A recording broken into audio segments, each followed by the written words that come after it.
Yo tout le monde, j'espère que vous allez bien, c'est votre boy Brooksio Foot. Aujourd'hui on a une vidéo de Romain Molina qui va parler des problèmes en coulisses de la fédération sénégalaise. Ça va être une vidéo tranquille, une vidéo réaction, ça fait longtemps qu'on n'en a pas fait.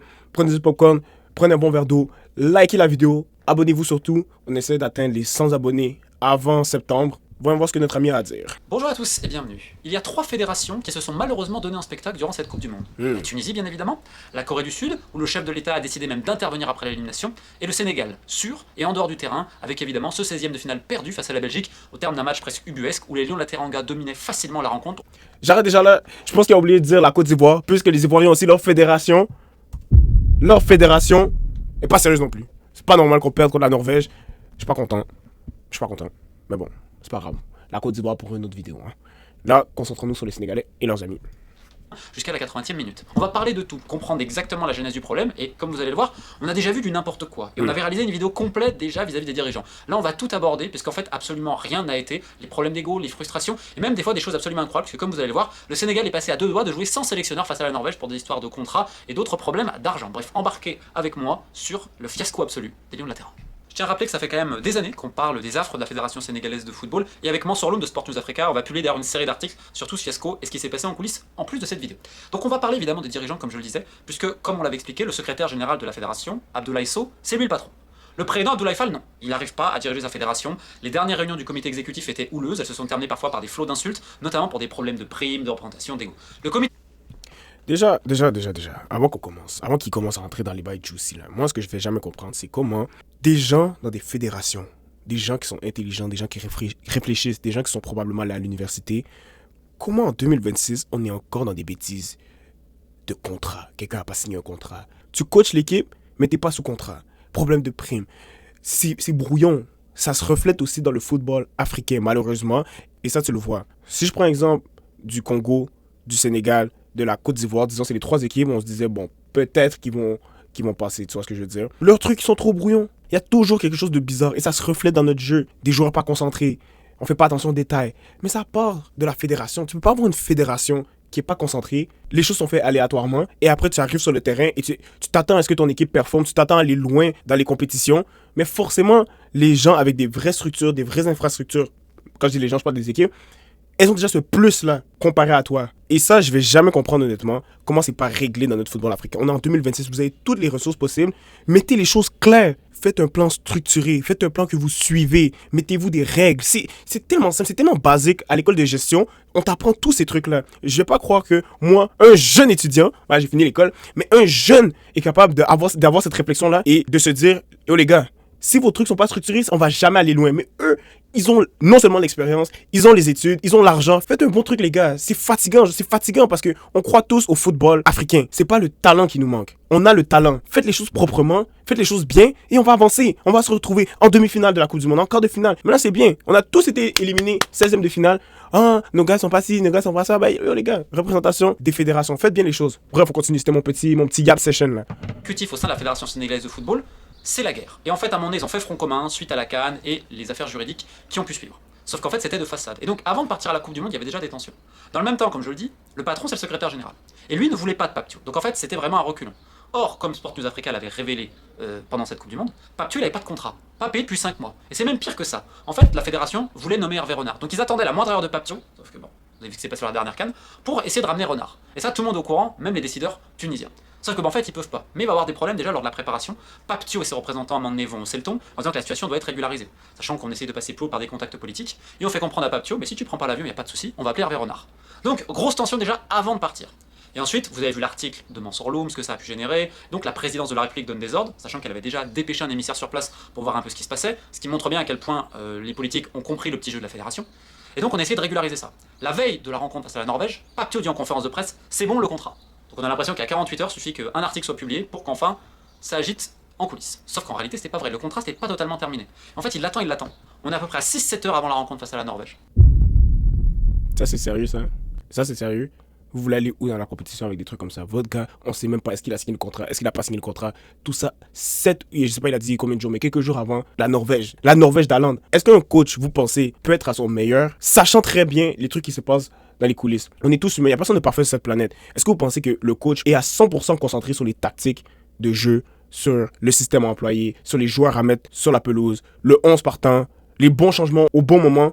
Non, tu peux pas être concentré sur ta tactique, sur tes joueurs et tout ce qui vient avec être coach et les trucs dans les coulisses. Est-ce que tu as ton contrat? Est-ce qu'on va te payer? Est-ce que si? Est-ce que ça? Blablabla. C'est pas sérieux, les gars. C'est tellement pas sérieux. Donc là, il menace de faire ses valises. C'est-à-dire que 6 heures avant le match, on a un sélectionneur qui sait pas s'il va être sur le banc, parce qu'en gros, il dit trop c'est trop, toujours pas de contrat, pas payé depuis 6 heures! Donc il 6 commence à faire heures! ses valises. I'm chipping. Donc, branlement de combat à l'hôtel, en gros, c'est vous imaginez la honte intersidérale que ce serait si le Sénégal se présente sans son sélectionneur dans quelques heures. Sachant qu'il y avait déjà eu l'idée de faire une conférence de presse à Dakar avant pour expliquer tout ça. Et la fédération, elle craint une seule chose, c'est l'image. Parce que tous les business qu'elle fait en coulisses, elle veut que ça reste en coulisses, elle veut que personne n'en parle.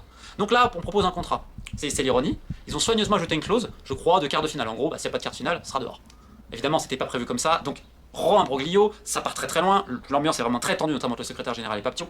Et 5 heures à peu près avant le match, il va enfin signer son contrat et donc partir pour diriger le match face à la Norvège.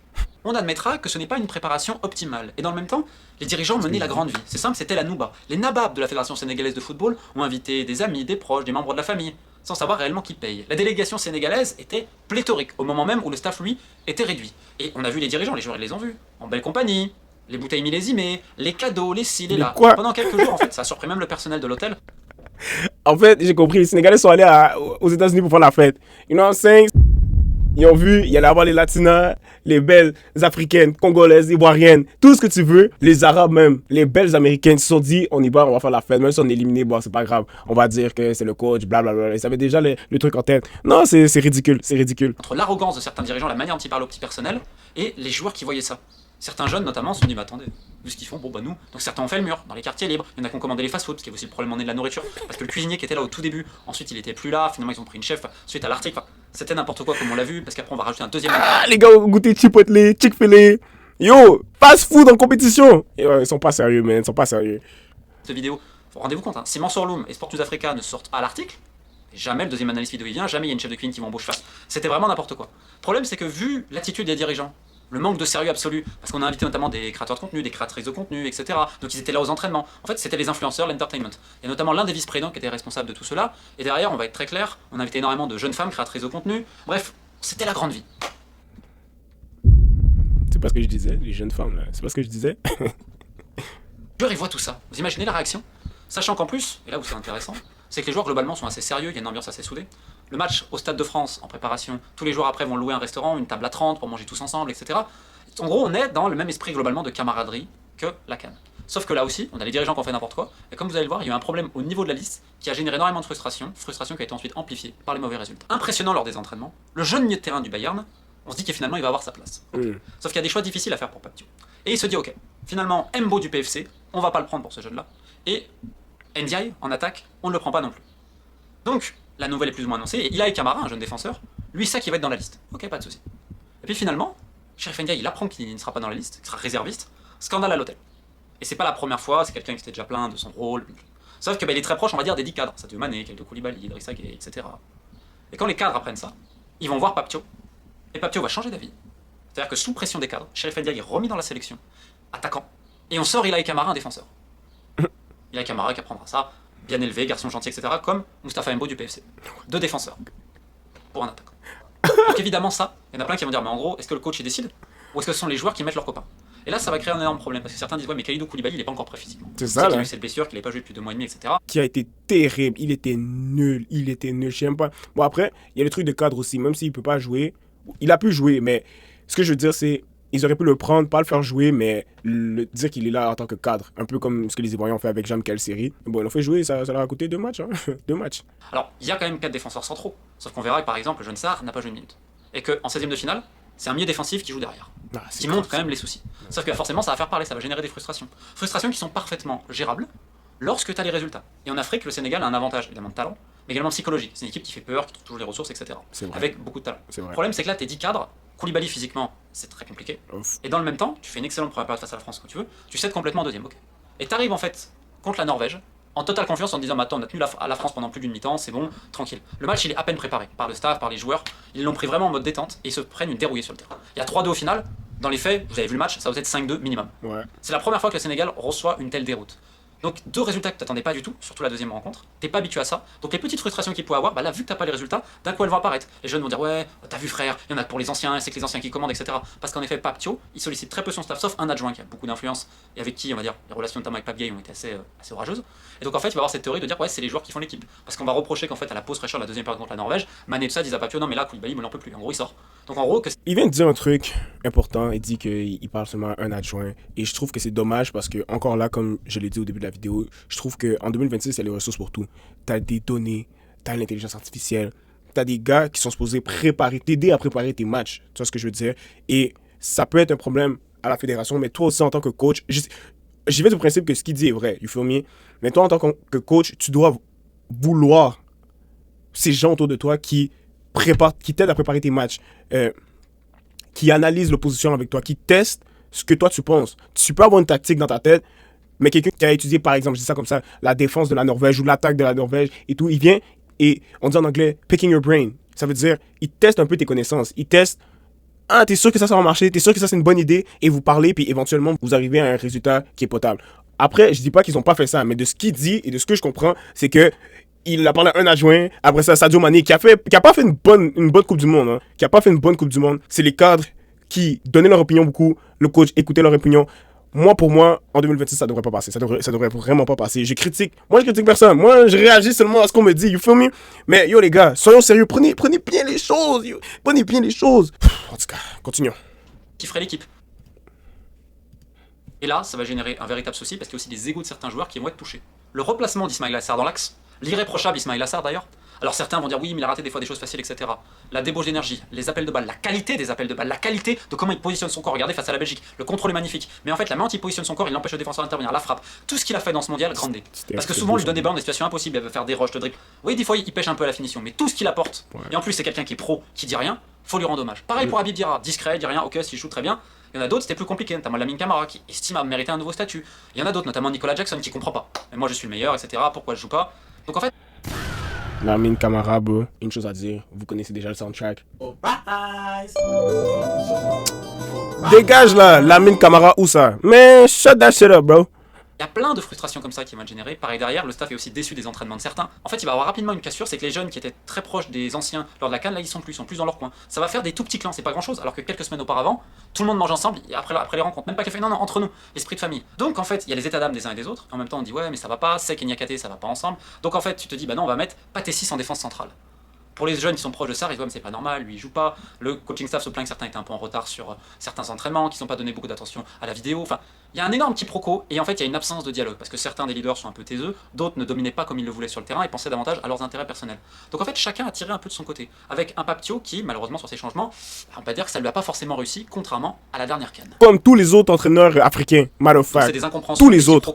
Et en plus de ça, vu qu'il y a une organisation très folklorique, entre les retards logistiques, les problèmes à l'hôtel, enfin. Donc en fait, il n'y avait pas une ambiance très professionnelle. Contrairement à la CAN au Maroc, où on peut reprocher tout ce qu'on veut, la CAN au Maroc, elle était carrée en termes d'organisation. Très carrée. Ça fait qu'en fait, tout était fait juste pour le football de la performance. Là, il y avait des problèmes entre l'hôtel, la nourriture, la logistique, les retards, les visas. Je veux dire, ils ont pris des visas à une entrée. Ils ont oublié de corriger les visas à une entrée sur le territoire américain pour certains. C'est pour ça que le photographe sénégalais peut pas aller au Canada, parce que s'il y va, il peut pas revenir aux États-Unis vu qu'il a un visa à une entrée. On m'explique que l'Iran a le même problème et que la fédération iranienne a réussi à corriger ça, mais que la fédération sénégalaise, voyant tous les problèmes du Zakaven, n'a pas été capable de le faire. Par contre, le prend la fédération, lui, tranquille, il est allé récupérer les visas pour ses conseillers qui ont pu sans souci le faire. D'ailleurs, c'est marrant parce que Desport, notamment médias sénégalais, on va dire, a publié toutes les turbitude du comité exécutif en plein dans la compétition pour montrer à quel point la guerre elle était entre les membres du comité exécutif. Entre les joueurs, les mecs se détestent pas, mais il y a des petits conflits, on va dire c'est plus de la frustration qu'autre chose de par ce qui s'est passé. On dit qu'il y a du favoritisme, que Papio a pas assumé, et en fait il a perdu une partie de sa légitimité aux yeux de son groupe de par certains choix tactiques et de par surtout le fait qu'on dise mais attends, c'est les joueurs qui commandent ou c'est lui. Papio quelque part il est mort avec ses idées, il est mort avec ses cadres. Le problème c'est que certains lui avaient dit non là on devrait peut-être faire des changements et tout, mais le mal était déjà fait et surtout ce qui est fou c'est les lacunes défensives affichées par cette équipe sénégalaise. Déjà en préparation il y avait quand même un doute, on a foncé droit dans le mur, on a continué de le faire parce qu'en fait ils étaient tellement occupés les uns les autres avec l'énervement. Pour ça que c'est dur de parler d'un seul cas individuel. Non, parce qu'en fait, il y a eu tellement de problèmes en coulisses que ça a énervé et généré des choses, et en fait, certains n'étaient pas concentrés sur la Coupe du Monde, mais sur en fait leur propre situation, parce que rien n'a été fait dans un univers professionnel. Donc c'est énormément de frustration, mais c'est une faillite de tous. Joueurs, une énorme part de responsabilité, le staff également plus haut. Ce qui montre encore une fois que le Sénégal, qui aspire logiquement à être un top 10 mondial, devra quand même se remettre en question. C'est comme Pape Matar Sarr et tant d'autres. Et en fait, ils ont plein d'aspirations en sélection, mais encore faut-il le prouver sur le terrain. Et je vais terminer là-dessus. Je dis ça, je ne vais jamais parler de ma vie, je n'ai pas de lien avec Ismail Assar, mais Ismail Assar, il ne revendique rien. Lorsqu'il ne jouait pas au début à Crystal Palace, ok, qu'est-ce que le coach veut? Je le fais. Au final, regardez la carrière qu'il fait, regardez l'amélioration chaque année, et regardez la carrière de certains grands espoirs sénégalais, ce qu'elle est en train de devenir, à force d'écouter les uns les autres, notamment un entourage qui a monté les joueurs les uns contre les autres pour faire monter la sauce, alors qu'auparavant, quelques semaines avant, ils dînaient tous ensemble et tout se passait bien. C'est là où on voit encore une fois à quel point l'entourage est important, même en sélection nationale. Bref, j'espère que ça vous permet d'y voir un peu plus clair. J'ai mis les liens des articles qu'on publie sur Sport News Africa, et plus que jamais, keep the faith. Ok, shout out Romain Molinas, très bonne vidéo. Encore là, moi c'est une réaction, je dis ce que je pense. Est-ce que ça veut dire que tout ce qu'il dit est 100% vrai? We never know. Mais c'est une réaction à ce qu'il dit. La conclusion à tout ça, c'est qu'il faut faire un effort dans les différentes équipes africaines, s'asseoir, structurer nos choses, mettre en place des personnes qualifiées, faire des double checks, s'associer à des gens qui ont les informations. Par exemple, le truc là où ils rentrent aux États-Unis avec une entrée, whatever ça, c'est des trucs simples de logistique que normalement, si tu as une bonne équipe en place, il y a quelqu'un, tu peux faire une erreur, l'erreur est humaine, mais tu as des gens en place qui sont capables de double check. C'est pas, je trouve que c'est des trucs pas si compliqués que ça. Après, je pense que le Pape Thiaw, c'est fini pour lui, c'est terminé. Une fois que tu as perdu ton vestiaire, une fois que tu as perdu tes cadres et les jeunes, je vois pas comment il peut revenir. Je trouve aussi qu'en Afrique, on a de la difficulté à mettre les cadres de côté. C'est toujours, les cadres et puis les jeunes, bon, tu attends ton temps va venir, blablabla. Mais bon, quand je dis Afrique, je parle pas nécessairement de toute l'Afrique, mais de ce que j'ai vu, Congo, Côte d'Ivoire, Sénégal, j'ai toujours parlé de ces trois-là. Oui, les cadres, c'est important. Oui, les cadres doivent jouer, mais c'est pas, tel joueur doit jouer 90 minutes tout le long. Non, yo, Mané devait pas jouer plus que certains autres joueurs. Kessié devait pas jouer 90 minutes chaque match. Il n'a pas joué 90 minutes tous les matchs, mais c'est un titulaire indiscutable. Tu peux pas être titulaire indiscutable juste parce que tu es un cadre. C'est pas, ça, c'est faux. C'est pas vrai. Si tu es une star, si tu performes bien, oui, d'accord, il n'y a pas de problème. Mais il y a ça aussi qu'il faut changer. Après, les fédérations, est-ce qu'elles veulent vraiment régler ces problèmes-là ou ils veulent continuer à utiliser les fonds pour faire la fête? Comme il a dit, c'est pas mes mots. C'est pas moi qui le dis. Moi, les fédérations, je regarde dans les yeux live, je vous dis, c'est pas moi qui le dis. J'ai écouté la vidéo et je me fie à ce qu'il dit. Mais, de ce que je comprends, ça utilise les fonds pour les influenceuses, pour payer des bouteilles, pour faire ci, pour ça. Yo, investissez dans les structures. Bref, j'espère que vous avez aimé cette vidéo. Dites-moi dans les commentaires ce que vous en pensez. Mettez un like, abonnez-vous. Je vous ai dit, 100 abonnés avant septembre. C'était votre boy Bruxio. On se retrouve pour une prochaine vidéo. Peace!